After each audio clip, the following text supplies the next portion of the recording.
So I've been hearing a lot of people over the past few weeks questioning why so many people are getting so excited for Modern Warfare 3, even though this happened time and time again where we got really excited for a new Call of Duty just to be met with some amount of disappointment, more so sometimes than others. Even though the Call of Duties that I really loved, I still sometimes felt somewhat disappointed with them. Cold War is a great example. I love Cold War, but it definitely was a disappointing Call of Duty game. And for me, I've always held the belief that being excited for something's always going to be better than not being excited. Even if it ends up being disappointing, the journey of, leading up to the game is a fun time. It's a fun time to really be anticipating something and looking forward to it. And of course, you can have your criticisms here and there, but in general, I tend to look at the more positive side of things when we're leading up to a Call of Duty release, for the most part. There's definitely been a few times where I've said beforehand, I'm probably not going to like this game that much, just based on the leaks and what we've actually heard officially, and also who the developer is. Like last time with Modern Warfare 2, I wasn't that excited for the game because I knew Infinity Ward was probably going to make the game very similar to Modern Warfare 2019, so I was like, okay, this is probably not going to be for me. But for Modern Warfare 3, we heard plenty of very different things about what this game is going to be, to the point where it just gave me a lot of excitement. And I know it could definitely still end up being a bad game. It could have other features and mechanics that don't work and just completely ruin the gameplay flow. But I would just much rather be excited rather than just constantly being negative about it.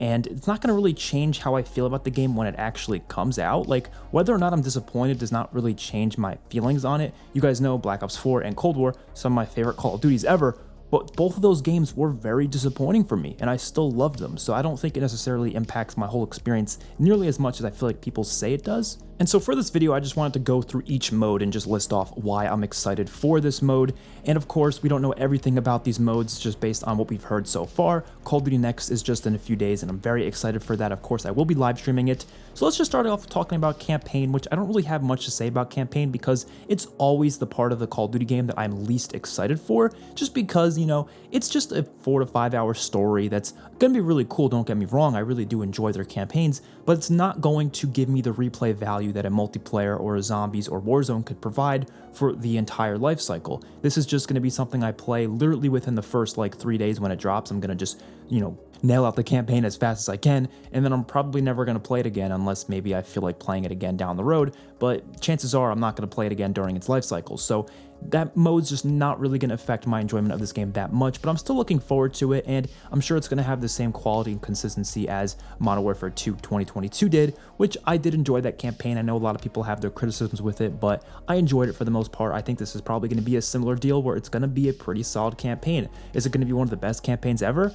Probably not, but regardless, I'm just excited to play it, and it's great that it comes out a week before the main game releases, so we don't have to deal with that whole situation on launch where we have to decide between playing campaign, multiplayer, or zombies, and rather we can just play the one mode we want to play and not have to worry about campaign, because campaign releasing alongside the Call of Duties has actually caused me to sometimes take a long time to actually get to the campaigns, because I just want to grind out the multiplayer and the zombies, so it takes me like a month to actually decide to sit down and try out campaign. But because now they do the whole week early thing, I can actually play the campaign right away and not worry about that later on. As for zombies, I have given a lot of criticism on what we've heard about the mode so far. If you've seen my videos, you know I'm very worried for zombies this year, but I'm still excited for it. I'm still looking forward to what the mode's going to have to offer. I'm still looking forward to actually trying it out. It's a new zombies mode. I'm always going to prefer new zombies over no zombies, This is definitely better than having just a Spec Ops mode like we did last year or for Modern Warfare 2019. So I'm looking forward to trying out, and they might have some cool stuff to it. They might have cool Easter eggs. Even if it is disappointing and ends up being a lackluster zombies mode in comparison, it's definitely better than nothing. I felt the same way even with Vanguard zombies. Obviously Vanguard zombies turned out to be pretty bad, but I still prefer that over nothing. You know what I mean? I still enjoyed playing some of those Vanguard maps here and there. It was something to look forward to at least. Oh, we got a new map coming out. It was like, okay, it was a little bit more exciting than just having nothing. So I'm not that excited for zombies this year, but I'm definitely still looking forward to trying it out. And then multiplayer is pretty self-explanatory. There has been some incredible things announced about this game, including the 150 HP, the faster movement, map voting, and even the Modern Warfare 2 carryover I think is a really exciting feature, because that means this game is going to have an insane amount of guns really early on. And some of the Modern Warfare 2 guns are cool, so I'm not really mad about seeing those again. And then of course you also do have all the camos and stuff carrying over, like the different skins and operators, which I think is exciting as well, because it's just nice to know know that the stuff that you either bought or earned in Modern Warfare 2 will still be usable in Modern Warfare 3, so I don't feel like I wasted my time as much as I sometimes do in some prior Call of Duty games.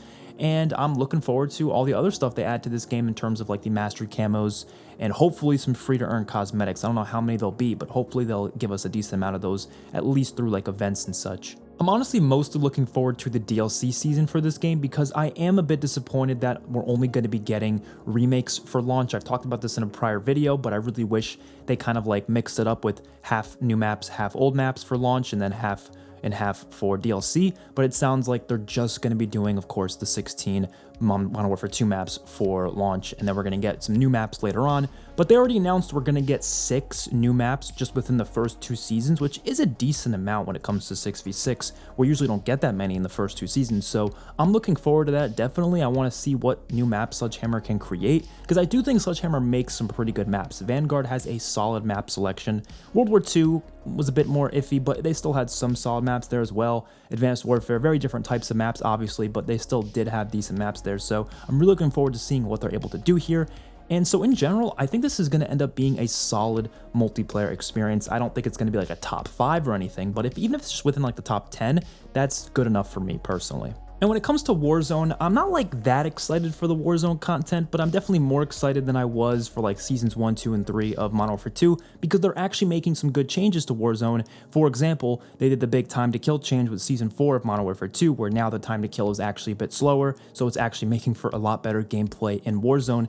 And we also are going to get the movement changes from Modern Warfare 3 put into Warzone. So now it's going to actually have good movement, the good time to kill. Therefore, Warzone's actually going to be incredibly fun, and hopefully they don't remove the prior maps. At the very least, they won't remove the Resurgence maps. They might remove Al Mazrah and replace it with a new map for Season 1, but we're still going to be having, Ashika Island and Vondel, as well as probably the Al Bagra Fortress Resurgence map. So there's going to be a lot of content there in Warzone to mess around with, and I'm just excited to try out whatever new stuff they add there as well. I'm not like that excited. Like I said, I really think I'm going to put more focus into multiplayer this year, of course, as well as zombies, but Warzone is still something just on the side that I'm still looking forward to at least trying out here and there. And lastly, this has nothing to do with Modern Warfare 3 itself, but it's just an extra thing that makes me more excited for this game.